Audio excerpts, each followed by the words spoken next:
Hello, Radhe Radhe, Ram Ram सभी के लिए। देखिए ये पेपर है एमएड फोर्थ सेमेस्टर का जो इस बार हुआ है पेपर 402 सी चाइल्ड साइकोलॉजी जो आपका हुआ है उसके आंसर की है हम आपको बता रहे हैं। ठीक है, ये पेपर है और ये सेट ए है। याद रखना। आप लोग सोच रहे होंगे कि इतने दिन बाद क्यों बता रहे हैं, तो कुछ बच्चों ने कहा था बताएं, और दूसरी बात ये थी कि हम यहाँ डाल भी नहीं पाए थे, टाइम नहीं था थोड़ा सा, तो अब हमने सोचा कि अभी बस थोड़ी देर में आपके सामने इसको प्रोवाइड करा दूं जरा।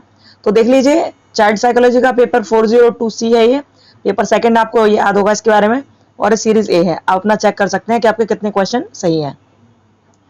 चलते हैं, ठीक है। ये इसी साल का है, 2021-23 का सेशन और 2024 में पेपर हुआ है ये 12 तारीख को, 12 अगस्त को। ठीक है, चलो देखिए ये इसके क्वेश्चन आंसर हैं।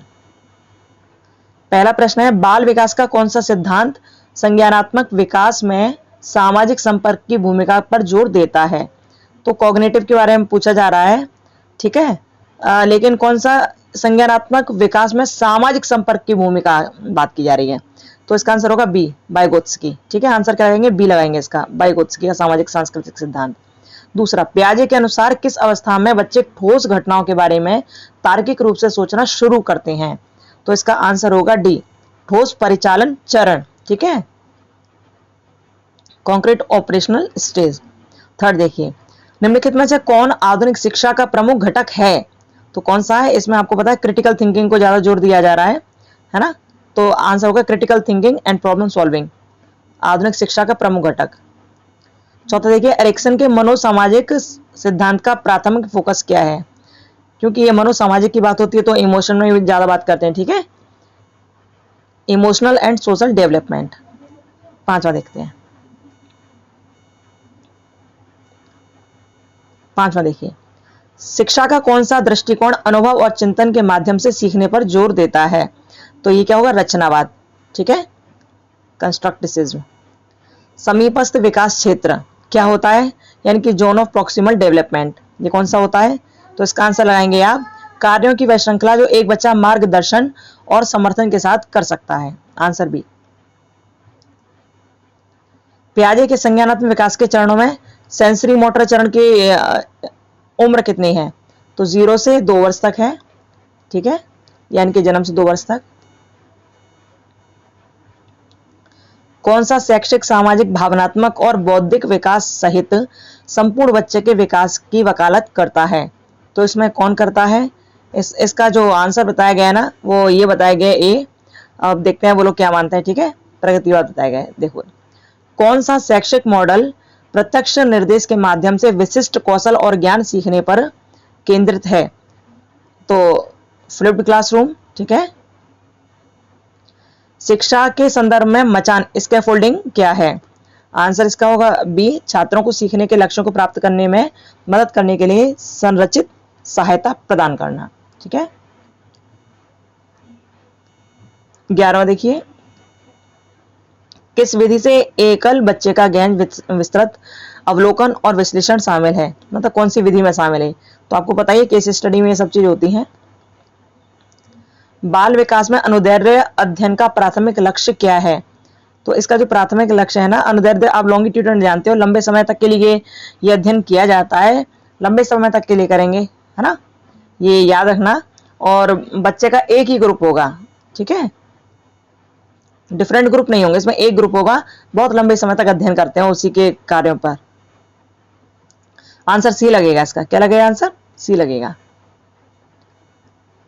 किस प्रकार का अध्ययन एक समय में विभिन्न आयु के बच्चों की तुलना करता है? तो ये कौन सा? क्रॉस सिलेक्शनल। ठीक है, क्रॉस सिलेक्शन स्टडी।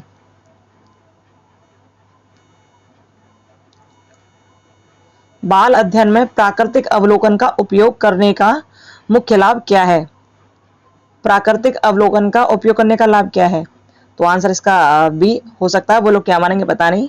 ठीक है, 15 देखिए, बाल अध्ययन में जो स्ट्रक्चर्ड इंटरव्यू होता है ना, उससे क्या होता है? उससे क्या होता है? विस्तृत और विशिष्ट जानकारी एकत्रित करना। ठीक है, आंसर बी। 16 देखिए, कौन सा दृष्टिकोण यह समझने पर केंद्रित है कि समय के साथ बच्चों का व्यवहार कैसे बदलता है? देखो, समय के साथ यदि व्यवहार की बात करें, समय के हिसाब से जो बदलता है ना, वो डेवलपमेंटल अप्रोच होती है। कौन सी वाली होती है? Developmental approach. अब भाई पेपर बनाने वाले के ऊपर है कि वो बिहेवियर अप्रोच को भी मान सकते हैं, क्योंकि बिहेवियर अप्रोच भी कहीं देखी गई है कि ये भी सही है इसमें। लेकिन चूंकि समय के साथ साथ की बात की जा रही है और समय के हिसाब से जो व्यवहार में परिवर्तन होता है ना, वो उससे अधिकतर हम लोग डेवलपमेंट में देखते हैं। तो इसका बी होना चाहिए। और अब हो सकता है वो ऑब्जर्वेशन ऑब्जर्वेशन माने, और या फिर हो सकता है डेवलपमेंट माने, या हो सकता है बिहेवियरिस्टिक माने। अब वही जाने क्या मानेंगी। इसमें देखिए, बाल विकास में चरों के बीच कारण और प्रभाव संबंध का अध्ययन करने के लिए कौन सी विधि है? तो कारण प्रभाव के लिए आपको अच्छी तरह पता होगा कि एक्सपेरिमेंटल होती है। कौन सी होती है? एक्सपेरिमेंटल। C answer. विकास अनुसंधान में समूह प्रभाव क्या है? तो इसका आंसर सी। ठीक है। निम्नलिखित में कौन सा बाल अध्ययन में प्रयुक्त गुणात्मक पद्धति का उदाहरण है? गुणात्मक पद्धति तो प्रकृतिवादी अवलोकन। ठीक है।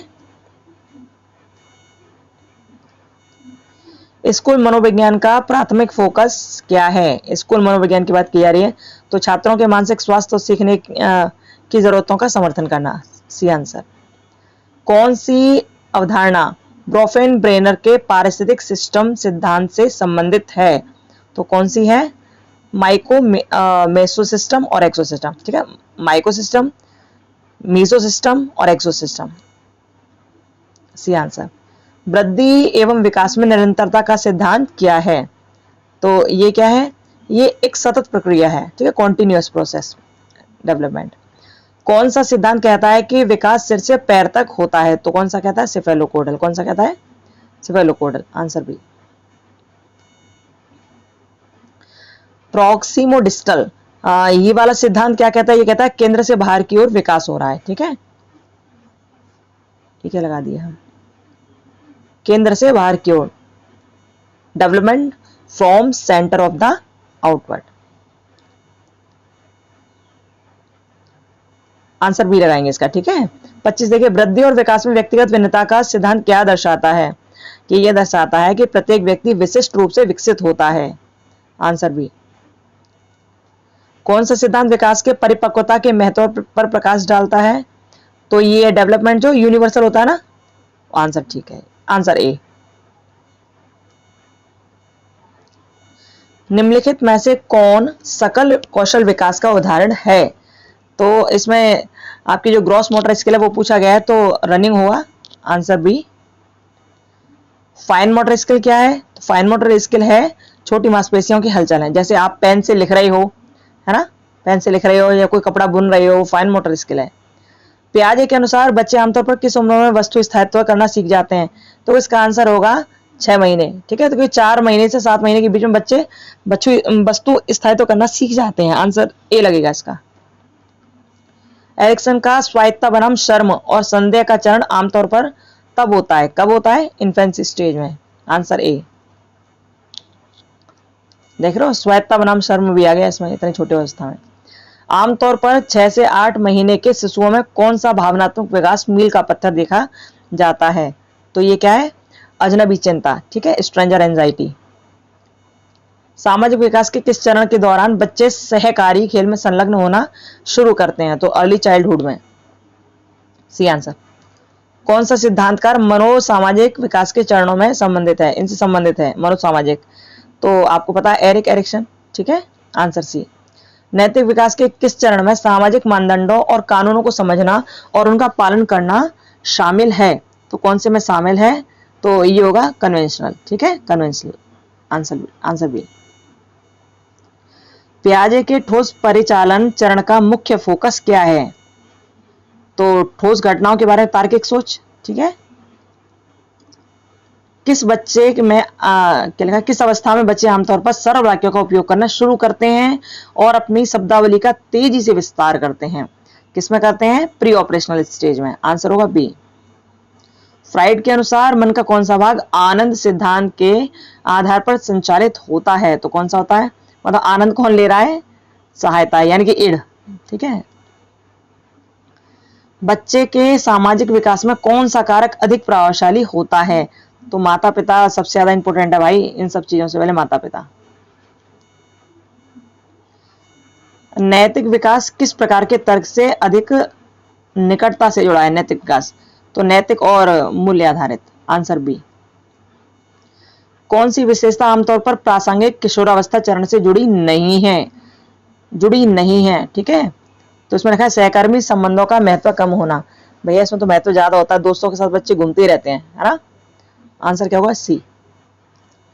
कौन सा सिद्धांतकार अपने मनोसामाजिक विकास के चरणों के लिए जाना जाता है? मनोसामाजिक 2 बार प्रश्न आ गया ये, तो एरिक्सन। ठीक है, एरिक्सन के सिद्धांत को किस चरण में एक बच्चा अपने देखभाल करने वालों पर भरोसा करना या अविश्वास करना सीखता है?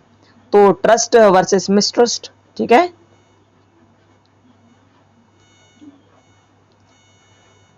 जीन पियाजे को उनके सिद्धांत के लिए जाना जाता है। कौन सा सिद्धांत है जीन पियाजे का? संज्ञानात्मक विकास का सिद्धांत, आंसर बी। पियाजे के संज्ञानात्मक विकास के किस चरण के दौरान एक बच्चा प्रतीकात्मक खेल में संलग्न होना शुरू करता है और प्रतीकों में हेरफेर करना सीख जाता है ना, या हेरफेर करता है या सीखता है? तो ये क्या है? Pre operational stage. कौन सा है? Pre operational stage. बहुबुद्धि सिद्धांत किसने दिया था? तो गार्डनर ने दिया था। किसने दिया था? गार्डनर ने। ठीक है, हॉवर्ड गार्डनर। फ्राइड के मनोवैज्ञानिक विकास का कौन सा चरण शौचालय प्रशिक्षण से संबंधित है? तो शौचालय से संबंधित है एनल। ठीक है, गुदा। पियाजे के सिद्धांत में सेंसरी मोटर चरण का प्राथमिक फोकस क्या है? तो भाई सेंसरी चरण है तो सेंसरी एक्सपीरियंस होंगे। ठीक है, answer C. Looking glass self की अवधारणा के लिए कौन जाना जाता है? मतलब किसने दी थी ये? तो चार्ल्स कूले ने दी थी। किसने दी? Charles कूले, answer B. लगाव की अवधारणा का व्यापक अध्ययन किसके द्वारा किया गया था? तो इसका जो आंसर होगा ना, इसका आंसर लगेगा जीन पियाजे। ठीक है, क्या लगेगा? जीन पियाजे। कौन सी थेरेपी सोच और व्यवहार के नकारात्मक पैटर्न को बदलने पर केंद्रित है? कौन सी विधि सोच को बदल देती है? तो सीबीटी, कॉग्निटिव बिहेवियर थेरेपी। ठीक है, आंसर बी। चिकित्सा में कौन सा दृष्टिकोण बिना शर्त सकारात्मक सम्मान, सहानुभूति और वास्तविकता पर जोर देता है? कौन सा दृष्टिकोण बिना शर्त के सकारात्मक सम्मान, सहानुभूति और वास्तविकता पर जोर देता है? तो ये कौन सा है? Cognitive therapy. ठीक है, कॉग्निटिव थेरेपी। चयनात्मक सेरोटोनिन कहाँ लिखा है? सिलेक्टिव सेरोटोनिन र्यूपेट, क्या लिखा है ये? Reuptake inhibitor. अरे क्या क्या पता ही नहीं। SSRI are commonly use to treat, तो डिप्रेशन के लिए। ठीक है, आधी हिंदी पढ़ रहे हैं आधी अंग्रेजी, तो ये डिप्रेशन के लिए काम आता है। ठीक है, SSRI। आगे देखिए, एक विकार जिसमें अवसाद और उन्माद की अवधि बदलती रहती है, तो मतलब दो काम एक साथ हो रहे हैं इसमें, तो ये क्या है? बाइपोलर डिसऑर्डर, द्विध्रुवी विकार। पहली व्यवस्थित मनोचिकित्सा विकसित करने के लिए किसे जाना जाता है? कौन है इसमें मनोविश्लेषणात्मक थ्योरी देने वाले? Sigmund Freud, answer C. 55 देखिए, पियाजे के सिद्धांत के किस चरण में अमूर्त प्रस्तावों के बारे में तार्किक रूप से सोचने और व्यवस्थित रूप से परिकल्पनाओं का परीक्षण करने की क्षमता शामिल है? तो इसका आंसर होगा क्या? औपचारिक। ठीक है, फॉर्मल ऑपरेशनल। कोलवर्ग के अनुसार नैतिक विकास की किस अवस्था में बच्चे सामाजिक मानदंडों और कानूनों के आधार पर निर्णय लेते हैं? तो कौन सी स्टेज में लेते हैं? कन्वेंशनल स्टेज में। किसमें? कन्वेंशनल स्टेज में। कौन सा विकासात्मक मील का पत्थर आमतौर पर सेंसरी मोटर चरण में शामिल है? ये पढ़ लिया था क्या? तो ऑब्जेक्ट, ठीक है, आपकी वस्तु स्थायित्व। ठीक है, ऑब्जेक्ट परमानेंस। एरिक्सन के उद्योग बनाम हीनता के चरण का प्राथमिक लक्ष्य है, तो ये इसका प्राथमिक लक्ष्य क्या है? इसका है योग्यता और कौशल प्राप्त करना। ठीक है, गेनिंग कॉम्पिटेंस एंड स्किल्स। किस प्रकार की चिकित्सा में माता पिता घर पर अपने बच्चे के व्यवहार को प्रतिबंधित करने में मदद करने के लिए तकनीक सीखते हैं? किसमें सीखते हैं? तो ये भैया PMT है, अभिभावक प्रबंधन प्रशिक्षण। सी होगा इसका आंसर। किस प्रकार का पेशेवर आमतौर पर सीखने की अवस्थाओं का निदान करने के लिए मूल्यांकन करता है?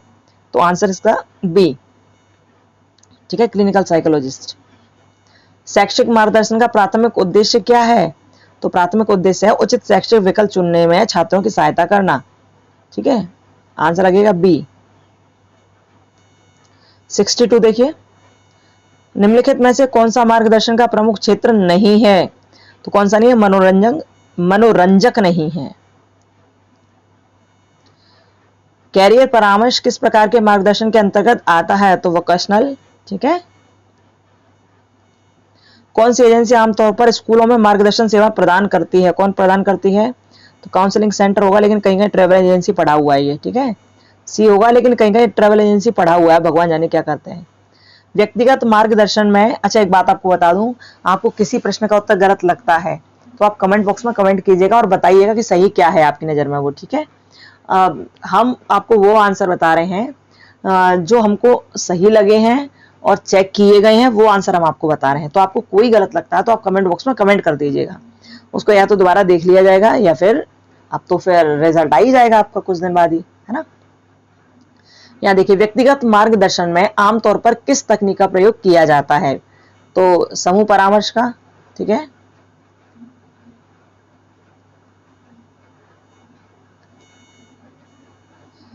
भारत के नेशनल कैरियर सर्विस किस प्रकार का मार्गदर्शन प्रदान करने वाली एजेंसी का एक उदाहरण है? तो ये नेशनल कैरियर सर्विस है, मतलब ये क्या है? वोकेशनल,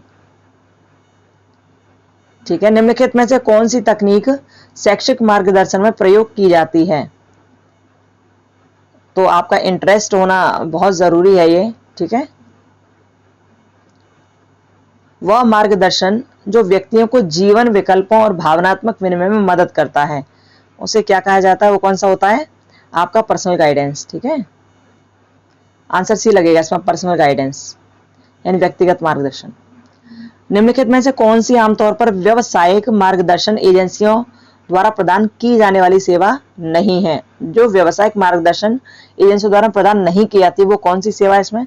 तो थेरेपी सत्र, ठीक है। किस प्रकार के मार्गदर्शन के योग्यता परीक्षण सबसे अधिक प्रासंगिक हैं? मतलब एप्टीट्यूड टेस्ट किस में ज्यादा होता है ये पूछा जा रहा है। तो क्या लगाएंगे इसमें? एजुकेशनल। आप बताना आपने क्या लगाया। देखिए इसमें बाल मार्गदर्शन क्लिनिक का मुख्य उद्देश्य क्या है? तो इसका जो मुख्य उद्देश्य है ना, बच्चों में व्यवहार संबंधी भावनात्मक मुद्दों का समाधान करना। Answer C. आंसर क्या लगाएंगे? सी लगेगा इसका आंसर। कौन से पेशेवर आमतौर पर बाल मार्गदर्शन क्लिनिक टीम का हिस्सा होते हैं? कौन होते हैं? तो आपके जो मनोवैज्ञानिक मनोचिकित्सक होते हैं ना, वही होते हैं। आंसर लगेंगे सी। भारत में बाल मार्गदर्शन क्लिनिकों के लिए एक बड़ी चुनौती क्या है? तो इसके लिए चुनौती क्या है? इसमें योग्य पेशेवरों की कमी है, ये एक चुनौती है, ठीक है। Answer A. देखो आप लोग सोच रहे हो बहुत जल्दी जल्दी बता रहे हैं, तो देखो ना आपके पास टाइम है ना हमारे पास बहुत ज्यादा टाइम है ना, इसलिए आंसर हम बता रहे हैं। चारों ये इसके जो ऑप्शन है वो नहीं पढ़ते, वो केवल टाइम बर्बाद करने के लिए होते हैं। इसलिए केवल प्रश्न पढ़ो और जो आंसर सही है उसको लगाओ और फिर आगे बढ़ो, बस इतना होना चाहिए। सब ऑप्शन पढ़ने में बहुत टाइम लगता है और मतलब क्या जब गलत है तो वो, ठीक है। आगे देखिए, भारत में बाल मार्गदर्शन क्लिनिकों का संभावित लाभ निम्नलिखित में से कौन सा है? तो स्कूल छोड़ने की दर में कमी, ठीक है। Answer A. बाल मार्गदर्शन क्लिनिक मुख्य रूप से किस आयु वर्ग पर ध्यान केंद्रित करते हैं? चाइल्ड गाइडेंस क्लिनिक सबसे पहले किस चीज पर ध्यान केंद्रित करते हैं? मतलब किसको ये मार्गदर्शन देते हैं? तो ये किशोरों को देते हैं, देखता है, ठीक है, ताकि बच्चा जो किशोरावस्था में है वो बुरे काम में न पड़ जाए, बुरी आदतों में न पड़ जाए। बाल मार्गदर्शन क्लिनिकों में अक्सर किस प्रकार का परामर्श प्रदान किया जाता है? तो कैसा परामर्श प्रदान करते हैं अधिकतर? तो जो आपका करियर परामर्श होता है ना, करियर वाला, वो देते हैं, ठीक है, करियर काउंसलिंग। भारत में बाल मार्गदर्शन क्लिनिक की सफलता के लिए कौन सा कारक महत्वपूर्ण है? कौन सा है? स्कूल और अभिभावकों के साथ सहयोग, ठीक है। Answer B.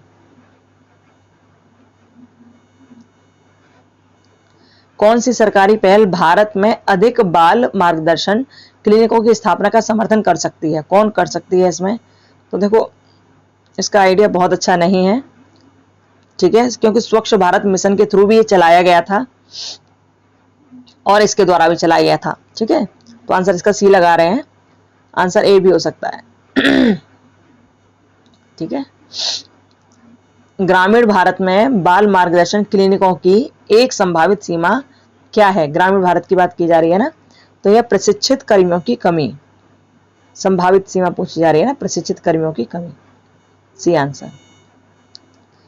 बच्चों को अपनी भावनाओं को व्यक्त करने में मदद करने के लिए बाल मार्गदर्शन क्लिनिकों में अक्सर किस थेरेपी का प्रयोग किया जाता है? तो कौन सी थेरेपी दी जाती है? तो ये संज्ञानात्मक व्यवहार थेरेपी है, ये दी जाती है, आंसर ए। बाल मार्गदर्शन क्लिनिक का लक्ष्य बच्चों को निम्नलिखित में से किस समस्या को रोकता है? बच्चों को कौन समस्या रोकी जाती है? तो जो व्यवहार संबंधी समस्या ना, वो रोकी जाती है, ठीक है। बाल मार्गदर्शन क्लिनिक की प्रभावशीलता में माता पिता की भूमिका क्या है? तो एक सपोर्टिंग रोल रहता है माँ बाप का। इस पेपर को देख के तो ऐसा लग रहा है कि इसमें बस बाल मार्गदर्शन भरा दिया गया पूरा। जिन्होंने भी पेपर बनाया उन्हें बाल मार्गदर्शन जो क्लिनिक है ना, उनसे बड़ा लगाव रहा होगा, उन्होंने ऐसा पेपर बनाया। सारे बाल मार्गदर्शन के पूरे क्वेश्चन आंसर इसमें भरे पड़े हैं। देखिए 83, देखिए स्कूल में धमकाने से बच्चों में किस प्रकार की समायोजन समस्या उत्पन्न हो सकती है? तो बच्चों को भावनात्मक जो व्यवहार है वो बदल सकता है, वो टेंशन में आ सकते हैं, टेंशन नहीं देने का बच्चों को, ठीक है, आंसर बी। पारिवारिक झगड़े के कारण होने वाली समायोजन समस्याओं के लिए निम्नलिखित में से कौन सा संभावित इलाज है? तो इसके लिए हम क्या कर सकते हैं? फैमिली थेरेपी होती है, ठीक है। बच्चों में समायोजन समस्याओं का प्राथमिक कारण क्या है? पारिवारिक झगड़े, फैमिली कॉन्फ्लिक्ट। निम्नलिखित में कौन सा बच्चों में समायोजन समस्याओं का एक सामान्य लक्षण है? कौन सा लक्षण है? शैक्षणिक प्रदर्शन में गिरावट, आंसर बी। अब आपके प्रश्नोत्तर खत्म होने वाले हैं, जल्दी जल्दी पढ़ लो इनको। माता पिता के तलाक से बच्चों में किस प्रकार समायोजन समस्या उत्पन्न होने की सबसे अधिक संभावना रहती है? तो भैया बच्चे भावनात्मक रूप से टूट जाते हैं, बिल्कुल, है ना, माँ बाप जब अलग हो जाते हैं। तो भैया कोई माँ बाप अलग नहीं होना, कितनी भी स्थिति खराब हो, लेकिन प्रेम से रहो, क्योंकि आप तो लड़ाई लड़के चले जाते हो, बच्चों की जिंदगी नष्ट भ्रष्ट हो जाती है, ठीक है। चलिए देखिए, बच्चों के समायोजन में साथियों का सहयोग क्या भूमिका निभाता है? तो ये समायोजन में काफी सुधार ला सकता है ना, बी आंसर। विद्यालय वातावरण से संबंधित समायोजन समस्याओं का सामान्य कारण कौन सा है? तो इसका आंसर क्या होगा? बदमाशी और साथियों का दबाव, में भी हो सकता है, ठीक है, आंसर ए। बच्चे को स्कूल में बेहतर ढंग से समायोजित करने में मदद के लिए किस तकनीकी का प्रयोग किया जाता है? तो समूह गतिविधियों में भागीदारी को प्रोत्साहित किया जाता है, ठीक है, encouraging participation in group activities, answer क्या लगाएंगे? ए लगाएंगे इसका। तो आपको प्रश्न साफ दिख तो रहे हैं? देखना एक बार बताना हमको, दिख रहे हैं या नहीं दिख रहे साफ? देखो, नहीं दिख रहे हो तो 3 पॉइंट है ना ऊपर, उससे हाई क्वालिटी कर लेना। तो कोशिश की जा रही है कि आपके पास तक ये सही तरह से पहुंच जाए तो अच्छा है। आप बताइए क्या सही नजर आ रहा है या नहीं? देखिए, किसी बच्चे के व्यक्तित्व का आकलन करने के लिए निम्नलिखित में से कौन सी सामान्य विधि है? तो व्यक्तित्व परीक्षण होता है, ठीक है, व्यक्तित्व का आकलन करना है तो पर्सनालिटी टेस्ट तो करेंगे, आंसर बी। बच्चों के साथ प्रयोग किए जाने वाले व्यक्तित्व मूल्यांकन उपकरण का एक उदाहरण दीजिए। तो जो रोरसा स्याही परीक्षण होता है ना, वो होता है इसमें पर्सनालिटी टेस्ट में, आंसर बी। एक स्थिर और सहायक घरेलू वातावरण बच्चों के विकास के किस पहलू के लिए महत्वपूर्ण है? तो उसकी मानसिक स्वच्छता और भावनात्मक कल्याण के लिए जरूरी है, मेंटल हाइजीन उसे ठीक बनी रहती है, ठीक है, आंसर ए। नियमित व्यायाम और संतुलित आहार मानसिक स्वच्छता के किस भाग में योगदान करते हैं? तो भैया आपका शरीर और मन दोनों सही रखते हैं, क्योंकि कहते हैं स्वस्थ शरीर में स्वस्थ मन वास करता है। किसने कहा था ये? बताओ बताओ बताओ बताओ, सोच के बताओ। किसी बहुत विद्वान ने कहा था ये। आगे देखिए 95, मानसिक स्वच्छता बनाए रखने में स्कूल परामर्शदाता की क्या भूमिका है? तो मानसिक स्वास्थ्य सहायता और मार्गदर्शन प्रदान करना, providing mental health support and guidance, ठीक है, आंसर है। बच्चों में अच्छी मानसिक स्वच्छता के लिए कौन सा कारक आवश्यक है? तो सहायक सामाजिक रिश्ते, ठीक है, आंसर ए। दिमागीपन और विश्राम तकनीकी मानसिक स्वच्छता के किस पहलू को बेहतर बनाने में मदद करती हैं? तो मानसिक और भावनात्मक, ठीक है, आंसर डी। लो भैया, आपका ये लास्ट पेज आ गया क्वेश्चन आंसर का, इसको और कर लो और कल इस खत्म इस पेपर की। देखिए, बच्चों में मानसिक स्वास्थ्य का आकलन करने की एक सामान्य विधि कौन सी है? तो इसका आंसर होगा साइकोलॉजिकल इवेल्युएशन एंड इंटरव्यू, ठीक है, आंसर डी। देखिए, मनोवैज्ञानिक मूल्यांकन और साक्षात्कार, आंसर इसका ये होगा। 99 देखिए, और एक बात और आपको बता दूं, ये पेपर तो आप देख लो, अब आपका जो गाइडेंस और काउंसलिंग वाला जो असाइनमेंट है वो हम यहाँ पे सेंड करेंगे अभी इस टाइम नहीं, इस टाइम नहीं, सुबह करेंगे, ठीक है, सुबह करेंगे, निश्चित सुबह करेंगे। लेकिन उसमें देख लेना, अपने हिसाब से लिख लेना, जो भी आपको लिखना, हम केवल एक आपको एक आइडिया दे देंगे, उस हिसाब से लिख लेना। और डिजर्टेशन भी अभी हम आपको सेंड करनी है। तो कल चूंकि जन्माष्टमी है तो कोशिश रहेगी कि कल ही कर दिया जाए, ठीक है। चलो इसका आंसर देख लो जल्दी से। स्कूलों में सहकर्मी परामर्श कार्यक्रम किसमें मदद करते हैं? तो किसमें मदद करते हैं? समायोजन, समस्याओं को कम करना और मानसिक स्वच्छता को बढ़ावा देना, ठीक है, आंसर सी। अच्छी मानसिक स्वच्छता वाले बच्चे का एक महत्वपूर्ण लक्षण क्या है? मतलब जिसके मेंटलिटी स्ट्रांग है, जो बढ़िया है, मेंटल हाइजीन बरतता है, तो उसका क्या एक महत्वपूर्ण लक्षण है भैया? वो सकारात्मक रहेगा, वो पॉजिटिव रिलेशनशिप रखेगा, आंसर होगा बी, ठीक है। तो ये हो गए आपके 100 प्रश्न, और आई होप आपको वीडियो सही लगी होगी। सही नहीं लगी हो तो सही लगाना, क्योंकि मेहनत करके बनते हैं और आपके लिए यह वीडियो शेयर की जा रही है, तो कोशिश करना इसको आगे उन बच्चों तक पहुंचाने की जो एमएड वाले हैं, ठीक है। और आपको किसी प्रश्न में कोई कैसा भी डाउट हो तो प्लीज आप कमेंट बॉक्स में कमेंट कीजिएगा और बताइए कि आपको कौन सा सही लग रहा है, जिससे उसको रीचेक किया जा सके, ठीक है। और अपना ध्यान रखिए, खुश रहिए, मस्त रहिए। जो असाइनमेंट है वो भी सेंड करेंगे हम, और डिजर्टेशन भी हम आपको दिखाएंगे एक बार, जिससे आप किसी शॉप पर जाकर उसे बनवा लें जल्दी से, क्योंकि आपके प्रैक्टिकल जल्दी होंगे और फिर आपका रिजल्ट जल्दी आएगा, ठीक है। अपना ध्यान रखिए, और कल की जन्माष्टमी के अभी से आप सभी को हार्दिक शुभकामनाएं। भगवान श्री राधे गोविंद आप सभी पर कृपा बनाए रखें। चलिए फिर मिलते हैं, bye. Radhe Radhe, Ram Ram, bye bye.